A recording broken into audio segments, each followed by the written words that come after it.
writer, director, producer extraordinaire, Rian Johnson.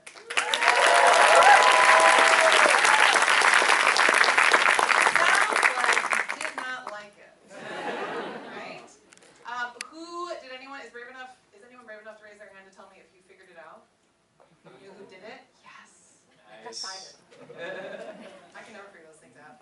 I'm wondering how do you plot kind of the unveiling of everything? I like to envision like a Law and Order SVU murder board, where things are going. You have plots. Pieces of yarn. How did you do it? How did you do it? Yeah, well, and Cara, thank you for doing this, and guys, thank you so much for being here, and thanks for sticking around. I apologize for you guys in the front row because I feel like we're literally on top in your laps right now. We'll talk quietly. So yeah, I love Agatha Christie books, and since I was a kid, that's where all of this comes from. Is just wanting to do a whodunit. But the way that, to answer your question, kind of the way that I went about plotting it out, I kind of didn't think about plot first. I kind of thought about story, which is kind of like a slightly different thing. I guess it's more like I was really thinking about okay, could you do something that starts as a whodunit and then kind of turns into a Hitchcock thriller, where it's more about here's someone you care about and they're threatened and let's all lean forward and see if they can get out of it. And you're not thinking so much about the clue gathering and whodunit part of it. We almost tell the audience don't worry about that. Let's just here's Marta and she's in trouble. Let's see how she gets out of this, and then turn it back into a whodunit at the end and kind of reveal that a whodunit's been hiding underneath the misdirect of the thriller the whole time. So that was kind of the starting point, and then once I had that framework, I started filling it out with plot, and that made it a little easier and more manageable instead of approaching it like a game of Clue, like who done it and what room and all of that. Right. So you kind of knew going in who had done what, so it was just sort of. Yeah, and building it around the dramatic structure of what the ride is going to be like for you guys sitting and watching it, as opposed to thinking of it as a crossword puzzle. Yeah. Yeah.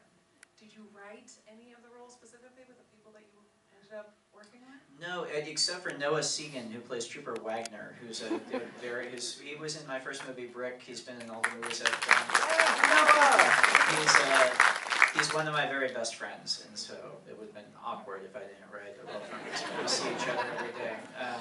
But other than that, no, I've kind of learned to not write with actors in mind, because you'll just get your heart broken, because they won't be available. And so I just wrote with a blank slate and we put the cast together. And I think, was Mr. Craig the first person to sign on? Yeah, Daniel Craig was the first one to sign on.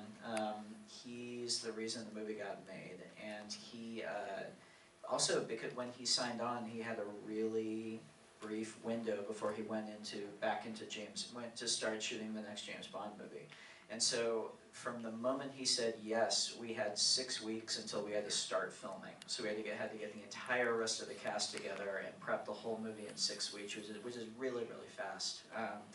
But I think that actually helped. I think that put because when you ask actors oh yeah, we're shooting sometime next year, what do you think? They're in the back of their minds, or their agents are kind of keeping their options open in case a Marvel movie comes up or something. Whereas now it was literally are you available right now to come to Boston? And Chris Evans lives in Boston, so for him he was a local hire. He could drive there. Did his family come visit the set? No, they did. We went over to his house and hung out a few times, for parties and stuff, and that was always fun. But yeah. That's so fun. My favorite moment with Daniel Craig's character is that donut hole monologue. Where did that come? When in the process did that come? Well, I feel like if you like whodunits, there's always a point where the detective makes some goofy extended metaphor about the case that makes no sense at all. And I thought it'd be fun to do one of those. And I'd written that. I almost cut it in the script, and I was talking to Daniel, and I was yeah, I don't know about this. It's kind of silly. And he kind of raised an eyebrow and was let me try something with it. And I was okay. And he went on set. I remember just this giddy smile spreading across my face as he attacked that ridiculous hunk of dialogue with the fervor of a wolf tearing into a deer carcass. It's a horrible analogy. I apologize. That's worse than the donut hole analogy. And grosser, so sorry. He takes his job seriously. That's what you're telling us. I think it's so great. Can you kind of talk about I guess how everyone else signed on? I know Jamie the Curtis, I follow on Instagram, has been a delight because she obviously loves this movie, and it's so fun to see when actors really love their film and support each other. I mean, what was it like with all the dominoes kind of falling in place? It was, yeah. I mean, it was like a snowball because once Daniel was on, everyone wants to work with Daniel, and then Michael Shannon was the next one to sign on, and everyone wants to work with Michael Shannon, and then Keith signed on, and it was like a snowball going down the hill. I think actors attracted actors. Jamie was awesome. She's amazing, and she's so good, and she's also so incredibly cool. She has like an alpha nerd energy. She's the first one on set every day. She's early to every single day. She would just hang out on set even when she wasn't needed. She's in scenes in the movie that she wasn't supposed to be in just because she was there. And I got nervous and confused and just put her in the scene. She's the best. She's amazing. I heard that she was like actually using the kitchen. Oh yeah. So we were shooting a prop. Yeah, we were shooting in this real house that a family lived in, and so I mean they knew we were shooting there. We didn't see it. But the rest of the cast would like go down in the basement where there was this funky little rec room, and they would all hang out down there. Jamie, from day one, set up shop in the kitchen with the homeowner. And every morning it got to the point where she would come in and she put her yogurt in the fridge and she would sit down with the homeowner and they would make coffee, and by the end of the shoot they were baking cookies together, and it was just like Jamie's kitchen basically. Yeah. Bringing up the house, which I think is such a great additional character, not that we need more characters, but it's fantastic. Were there any sort of happy surprises? I mean, obviously Location Managers founded everything, but are there some little happy surprises that you would have never expected that kind of enhanced? Well, I mean, just finding the house was the biggest surprise. I mean, we were looking for the murder mystery mansion of the mind, and then we saw a picture of the house, and we were just like, oh my God, that's it. That's why we went to Massachusetts in the middle of winter to shoot, is because of that house, and it was worth it. But then the inside of the house, we shot a lot of the stuff inside the house, but it wasn't dressed like that. It was, all of that stuff that's in the house. That's our production designer, David Crank, who's amazing. And our set decorator, David Schlesinger, he is the guy who found everything inside that house, all the crazy little robots and sculptures and like the knife sculpture and like all the artwork.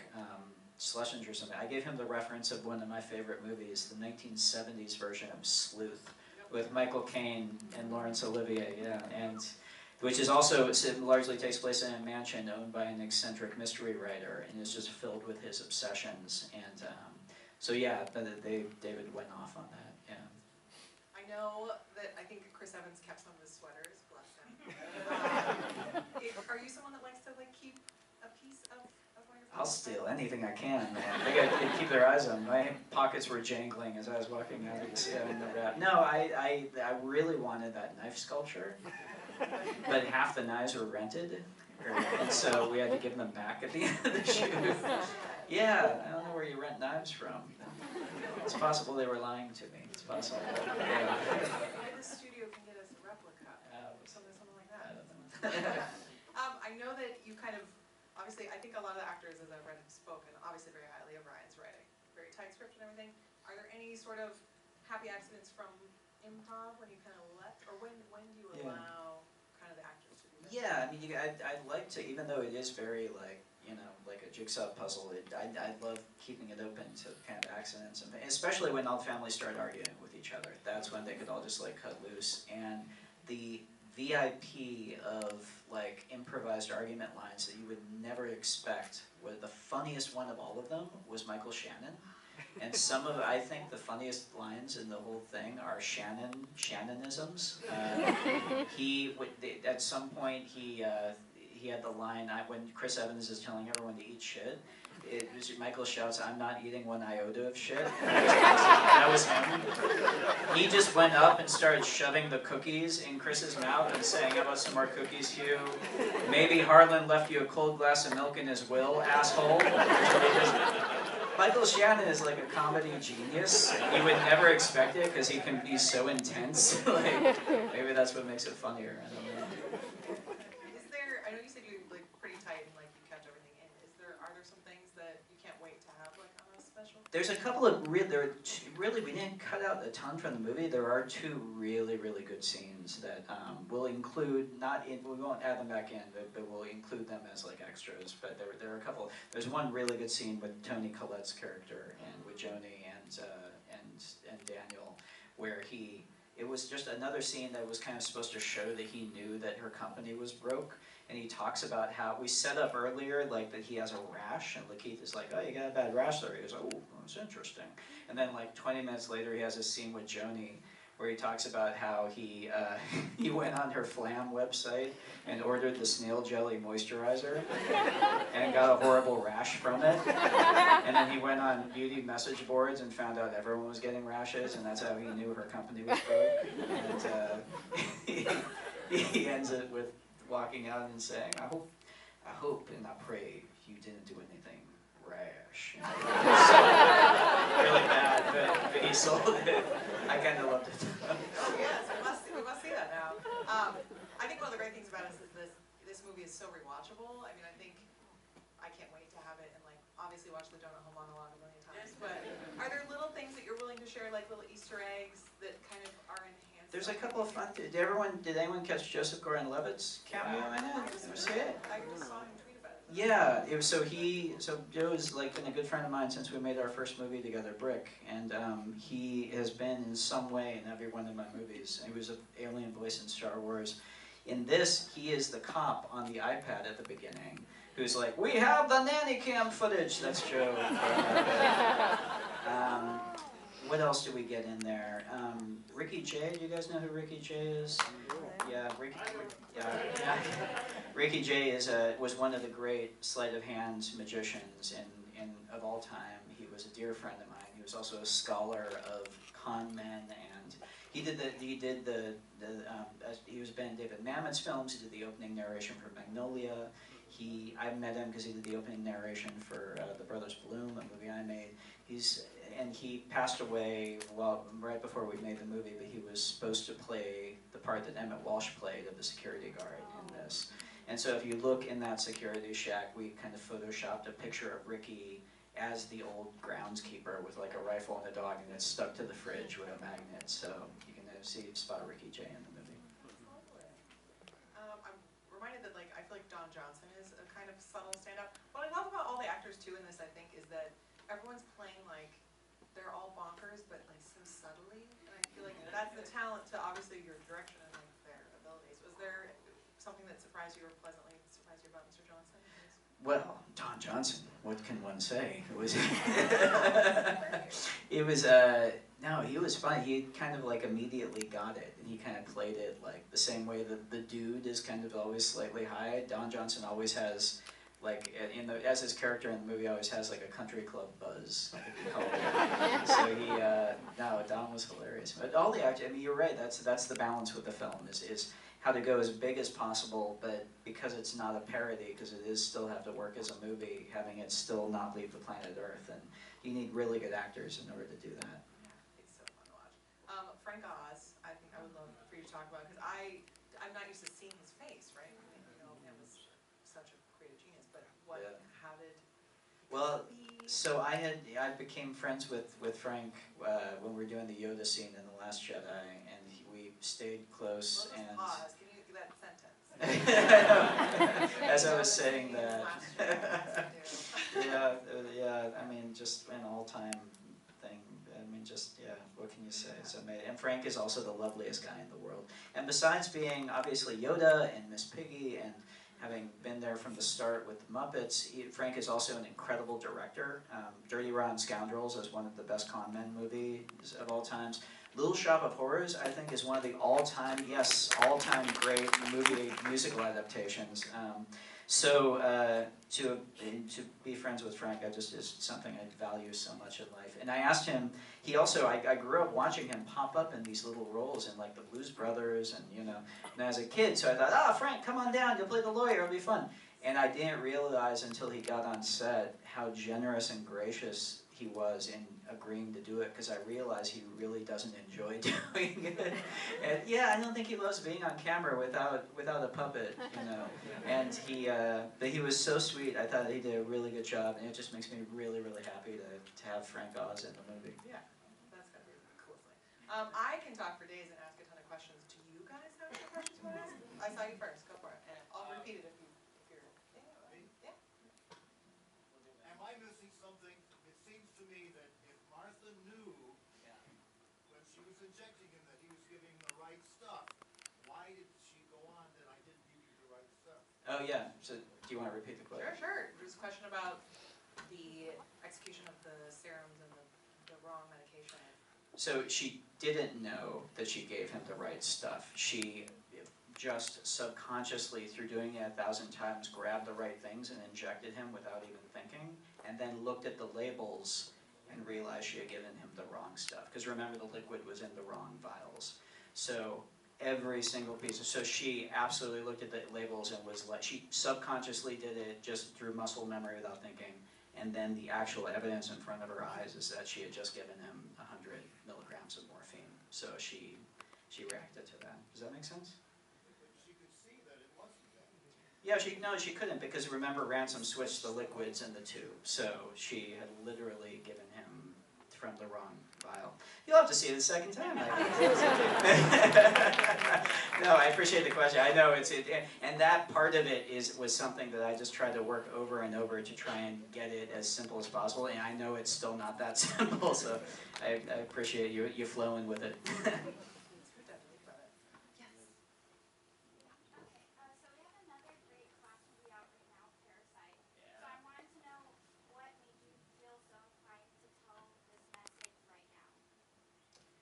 Yeah, the question is about Parasite, which is an incredible movie. If anyone here hasn't seen Parasite, it's the movie of the year. It's amazing.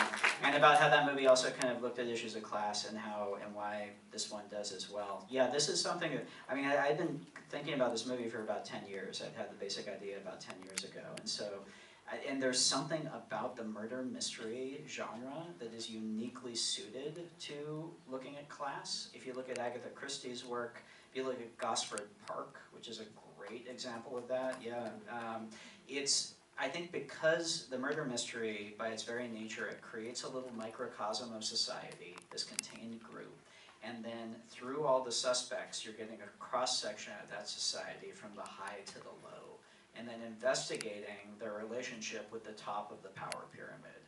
And so because of that, it's something that by its very structure and nature is ideally suited to investigating class. Now what's interesting to me is the whodunit is usually done in the context of a period piece, because it's usually an Agatha Christie thing, so it's usually disconnected from our present time, and B, it's usually in Britain, because again, it's usually an Agatha Christie adaptation. And we as Americans kind of can be a little haughty and think, oh, those British with their upstairs, downstairs nonsense. And so the idea of taking this thing that was a great X-ray machine of that stuff and applying it to America in 2018 seemed like that could, in addition to being very entertaining, also kind of yield some interesting things. So. Just gonna go back. Yes, sir. Grace Venture. Still maybe similar question regarding the plot. My question is, does Harlan knows that he is giving the right stuff? Because I'm curious, if he don't know, he thinks he got some drugs, then how can he know the report won't reveal the fact? That's a different topic. Yeah, that's a good question. Question about Harlan knowing that he was getting the right and wrong drugs. Yeah, so Harlan has just, so this is how, in my mind, this is how it works. And to me, this makes sense, and it may or may not, you may or may not buy this, but for me, Harlan has just been told by his nurse and shown the vials and shown, I just injected you 100 milligrams of this, which is morphine. And she describes the symptoms to him of what is about to happen to his body. Now, I don't know about you, but with me, and I think it's a very human reaction, if you're told that and you're told all those things, you're going to start feeling those symptoms. It's almost like when you look at make the mistake of looking at WebMD, when you have like a little pain in your side, you're like, oh my God, I'm dying of Legionnaire's disease or something, you know. So in my mind, because it's such a quick, concentrated amount of time, because it's so stressful, and because he's just had all this laid out, it's hard to see, but we did give him a ton of sweat by the end of it, and we kind of like, I figured he in his mind does not know that he has not gotten the right dose. He's going to be, at the very least, feeling those things. It's my answer, I'm sticking to it. Sure, great.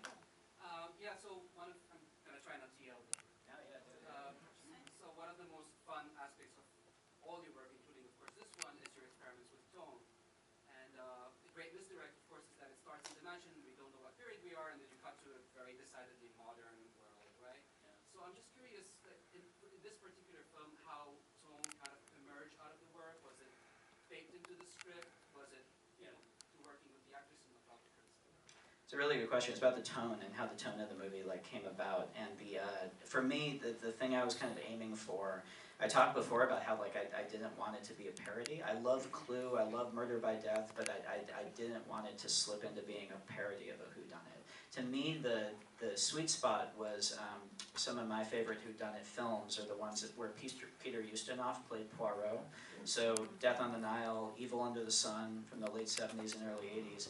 And those movies were big fun entertainments. They were kind of cheeky and self-aware, but they never tipped entirely into comedy. So that was what I was going for. I don't think it was actually it's hard to communicate that on the page. And that was the first question I always had to answer when people would read the script is tonally, where does this land?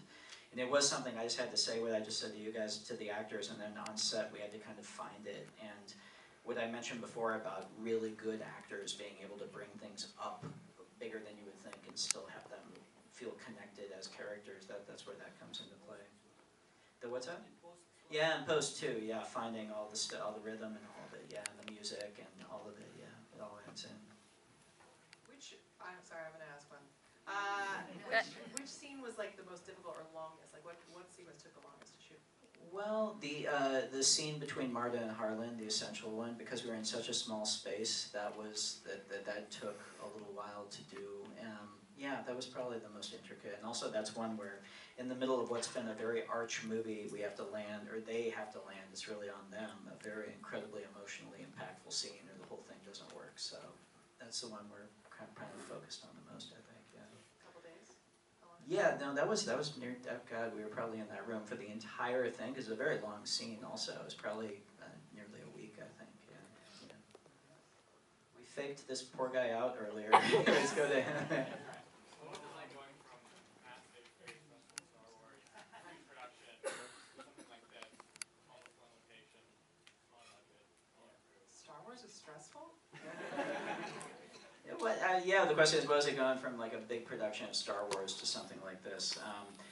The answer, I mean, it's weird to say, it didn't feel like, oh my God, thank God I'm out of that big machine and back into something real. It did not feel that connection did not feel like that at all. It was nice to move faster, It was nice to because Star Wars was literally 4 years of process, soup to nuts, whereas this we got done literally all in 1 year.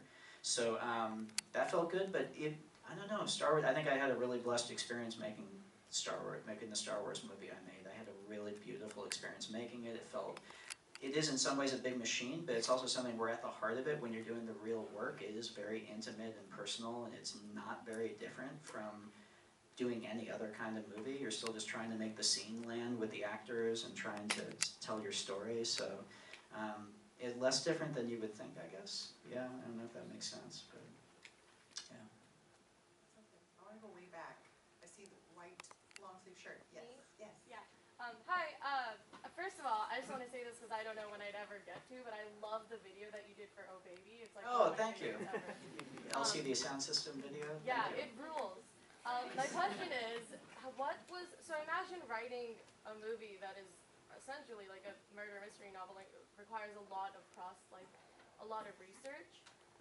What was that process like? What did you read? What writers did you take from? I know you're talking about Agatha Christie a lot.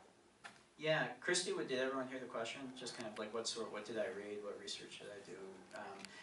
Because I grew up reading Agatha Christie, because I'm just a whodunit junkie also, I didn't have to go and do any real specific research for this. It was more about just kind of, I don't know, just kind of figuring out, just thinking about the big soup in my head of all that stuff that I love and figuring out, trying to boil down to its essence what the stuff is I love about it and figure out how to really get that on the screen. So it was less about digging into specific sources and doing research and more about just kind of investigating my own lifetime love of the genre and trying to kind of boil that down to its essence, I guess. We did some research with a home nurse, with a caregiver, and I did some cop research with this also to make sure we weren't being absolutely silly in how the detective and trooper interacted with the case. But in terms of whodunits, though, yeah. And Christie is the big one for me. I love Dorothy Sayers, I love John Dixon Carr, but for me, Christie is the one I started with. Would you ever do an Agatha Christie adaptation? I don't know. It's really fun just making them up. Yeah, I don't know. Yeah, I don't know. I love the Brano one actually. I'm really looking forward to Death on the Nile. I like to. Yeah, it's gonna be. Oh, it's such a good story. It's gonna be great. But everyone go see the Ustinov before that one. Or I don't know. Is that an asshole thing to say before the next one comes out? Because I love the Ustinov one so much. I'm sure Brano's will be different and great also. But yeah. We should all see the classic greats, yes. Someone else back. Yes, you sir. So having now done, like a noir film, a large space opera, detective whodunit, what genres would you like to explore next? Like what do you see yourself going into? Yeah. What genres should he explore next, or does he want to explore next? Yeah, I keep talking to my composer about doing a musical. How much fun? That'd be fun. You can do it? Yeah. All right. Well, in fact, I have a crazy idea for a musical. I guess I can pitch it here. So I was thinking of doing. This is gonna be wild though. I was thinking of doing a musical adaptation of Andrew Lloyd Webber's musical Cats. I've kind of had my head in a hole for the past year, so I haven't really come up and really thought about how the market would take it, but I'm excited to... What's this? It's an interesting film. Breaking my heart. I'm so excited for Cats! I'm gonna go, wait, are you really? I actually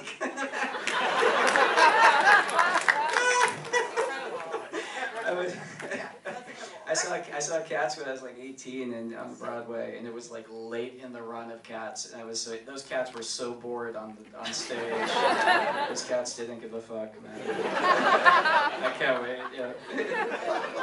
I think one of the things that I respect so much about Rian Johnson in general is like you're such a supporter and cheerleader for film in general, and I think following Rian on Twitter, if you don't already, is such a joy because I mean I'm a reporter, I should know all this stuff, but I feel like I learned from Rian just because his enthusiasm is so infectious. So please follow him on Twitter because he doesn't only promote his own stuff, even though he totally could. I really try not to, and I apologize to anyone that follows me that the past 2 months I've been just squawking about this all the time. I know it's kind of annoying, but yeah, anyway. Yeah, I love, and there's so many good movies out right now. I'm so happy you mentioned Parasite. But The Lighthouse is amazing. The Lighthouse. Oh my God. Uncut Gems, which is coming out in Christmas. If anyone saw Good Times, the Safdie brothers' last movie, and you dug it, Uncut Gems is amazing. Yeah, it's a good season right now. It's good. A Hidden Life, yeah. I didn't say I was at the Malik. Yeah, Is it in theaters right now? It's kind of okay. All right. 3 hours and 20 minutes. Okay. I cannot wait. Have you seen it? No. Okay. All right. I can't wait. And we always, my wife and I, we always see this. You have to see him in the theater. You got it. So yeah, I'm excited to get out and see it. Which one? Atlantics. Yeah, my wife was just telling me we gotta see that too. Atlantics. Yeah. That's good. We got so much to watch. I know. That's good stuff. Is anyone? Oh, far right. Yes. Yes. Brick is my all-time favorite film, and since then you and Nathan Johnson have been doing a lot of great music, so I figured after the whole musical thing, if you could elaborate on the music process for this film. Great question about the music. Yeah, so Nathan Johnson, who did the score for this, we've been working together since Brick. We've been working together since we were 10 years old. He's my cousin. We've been making movies together since we were kids, and yeah, this is his. I'm so proud of Nathan's work in that this is his first orchestral score. This is his first time working with an orchestra, and we had so much fun. We went out to Abbey Road to record it, and we were just like. We were such nerds. We were just like, dude, just you know. And we recorded it with like 2 microphones, like that they've had there forever, that they call Paul and John, the microphones, and like the piano that they from Day in the. Anyway, Nathan and I, he's one of the very first people I show any script to. With this, we have been talking about this movie for the past 10 years, and just a really collaborative, deep relationship. And he's more like a brother than a cousin to me, really. Yeah. Is there ever like an extra ask to do like an orchestral score, or does it totally depend on your composer? Budgets and whatnot.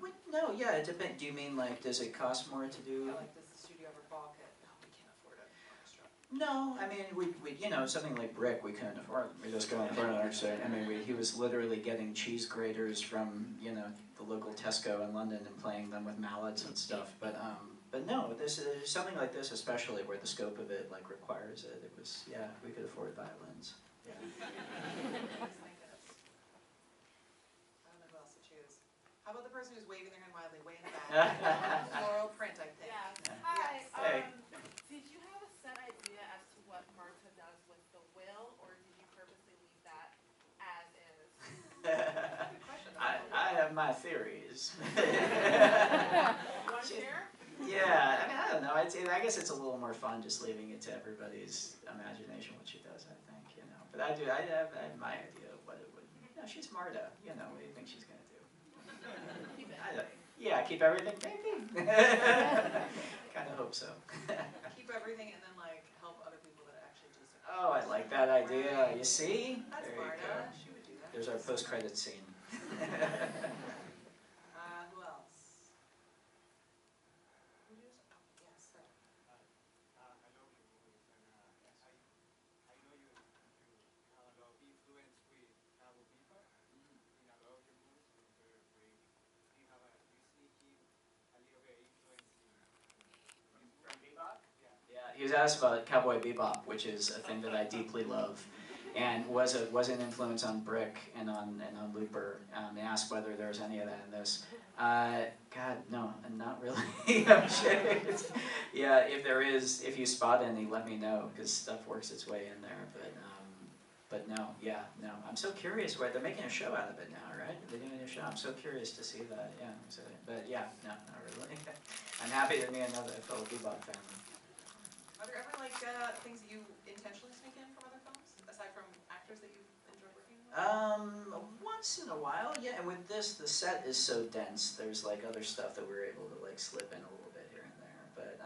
But yeah, once in a while you sneak stuff in there. You don't want to Where get should we be too looking? cheeky with it. That would be telling. Ah! It's a good salesman. You have to see it 3 times more than 2. Yes.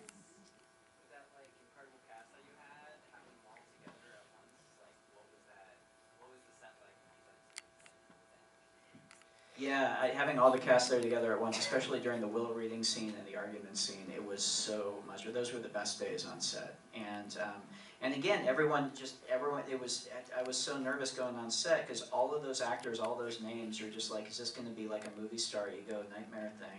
And it was the opposite. Everyone checked their egos out there. Everyone was just lovely, and everyone enjoyed each other's work. That's the fun thing about those scenes is they're mostly listening to each other, and they were a blast, man. Yeah, everyone just kind of feeding off of each other. Yeah, I think you can tell. It's one of the things I'm happy with. I think you can tell how much fun we were having. That's a genuine reflection of what it was like on the set. I read that everyone would hang out kind of downstairs in the rec room. Yeah.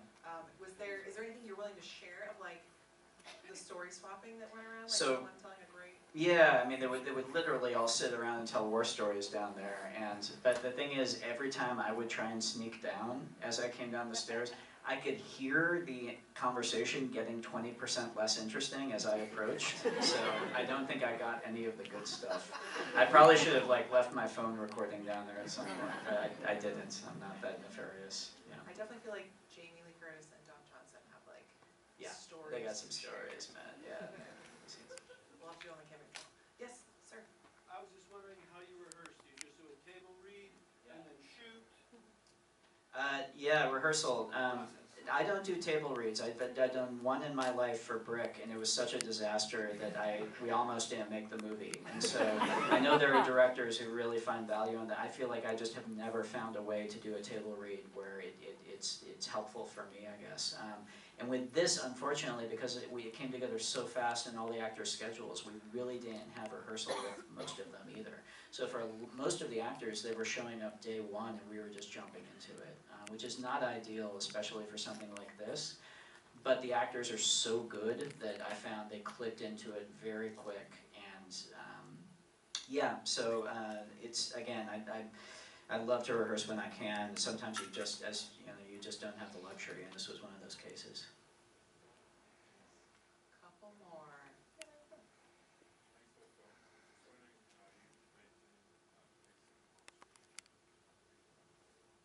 Question about pacing while shooting and how he maintains it. Yeah, no, it's a really good question. Yeah, you have to. Yeah, you're thinking about pacing while you're shooting, absolutely. And generally, yeah, I mean, generally, you're asking the actors to go faster. It's a general thing, but not always. Sometimes it is letting them know you can take a moment with this, or letting them know. It's for me, it's because there are kind of two levels of pacing. There's the within the scene pacing, but then the comedic pacing of it, that you're paying attention to on set to a large degree. And the litmus test is really just you kind of have to be be the most objective audience you can be for them, you know. And I find just I've spent just a lot of time, if I'm biting my hand trying not to ruin the take behind the monitor, then that's a good sign. But yeah, it is something where you have to be conscious of it on set, and then anyone here who's an editor knows how much work then goes in the edit room of really dialing it in. But on set, you just try and be as conscious of it as you can.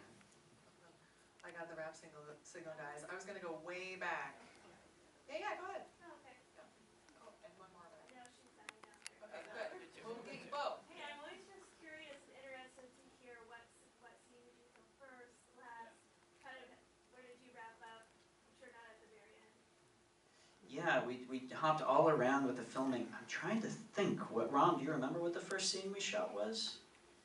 It was, oh my God, that's a very good, you know what, it was, I think it was the exterior. I think it was when Marta shows up at the house and Meg is there and Catherine is there and they have their first scene. So that might have been one of the very first scenes we shot. The very last scene we shot, Ram, again, help me out. No, it's such a blur. The thing is, with the last thing you shoot, any of you that make movies, you know this, it's never anything cool or dramatic. It's usually like a shot of keys being put down or something. It's something you've forgotten and pushed, we'll get that, and finally you're doing a shot of like eggs being stirred or something like that. So it was probably a stupid insert that with nothing to really talk about, yeah. Okay, yes. Yeah. Which one? Sorry. Whatever. What country is Marta from? Country is Marta. Thank you. What country is Marta from, is the question. You're gonna have to ask the Thrombies because they know. They're the close to it. Also, I so respect that you watch the whole movie from the front all the way in the side. I feel like you deserve a round of applause for that. And you too, over here. You guys too. And yeah, last. Yeah, so it seems like you definitely started as a director and writer, like from pretty base level to where you are now.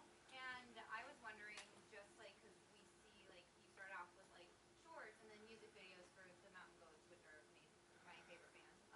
And then like to Brick and to Star Wars and this and Breaking Bad. And so, what advice would you have for aspiring or pretty base level writers and directors? Because you've really done it all. You've really like put in your work. I'm curious. How do you do what Ryan does? Is the question.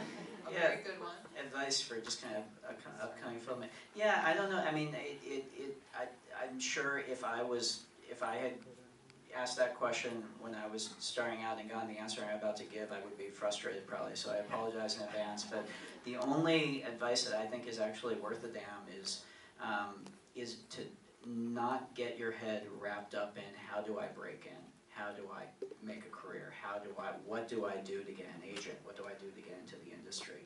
That really is putting the cart before the horse. I really believe that your only job is to work on your voice and to work on, just make as many movies as you can. Don't get precious, don't worry about making them look professional, don't worry about shooting with great equipment, don't worry about any of that. Shoot with your phone, use your friends as actors.